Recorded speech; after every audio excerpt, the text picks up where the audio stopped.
It's a oft-quoted cliche, but Egypt is on a knife edge. No one knows what's going to happen tomorrow, and those who think they know what's going to happen don't know how it's going to happen.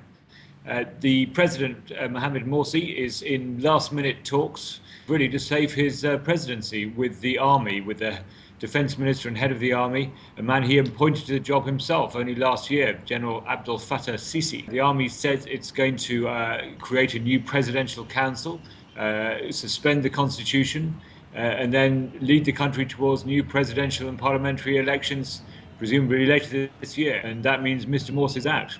Mr. Morsi himself says he's not going to go quietly. He says he's the legitimately elected president, and he will carry on carrying out that role. So, what actually happens tomorrow, nobody really knows. Does the army march into the palace and arrest him and his advisors, the other Brotherhood leaders?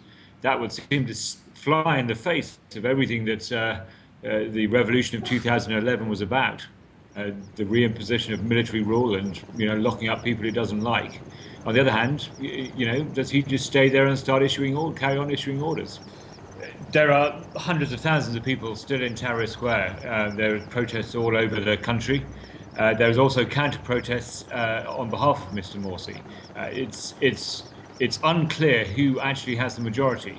What we do know is that the anti-Morsi protests in the last few days, particularly the ones on Sunday, are like nothing that's ever been seen before. Even at the height of the protests against Mr. Mubarak, there weren't these numbers out. It was quite extraordinary walking to some of these protests on Sunday evening as people just poured into the streets. There were easily 2 or 3 million people on the streets of Cairo alone. It seems unbelievable in some ways that the army will step in. It was so unpopular when they ran the government for 18 months between Mr. Mubarak leaving and the elections last year, which brought Mr. Morsi to power. They committed terrible human rights abuses. They were condemned by Amnesty International, Human Rights Watch, many protesters on the streets. It seems inconceivable that people are just going to welcome them back in tomorrow. But on the other hand, they've made the ultimatum. They've said that something has to happen tomorrow or they will step in. And it seems hard to see how they can back away now. They don't really have a plan, as far as anyone can see, of what they're going to do tomorrow. And that's a very worrying situation. What happens if, thousands of Brotherhood supporters line up outside the presidential palace and saying, you're not coming in? They're going to open fire. It could be a bloodbath. I think myself that there will probably be some accommodation. I think, the deadline approaches, which is tomorrow evening.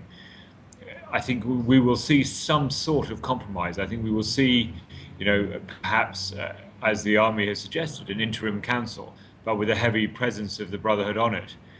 The opposition have said they'll accept nothing less than Mr. Morsi leaving.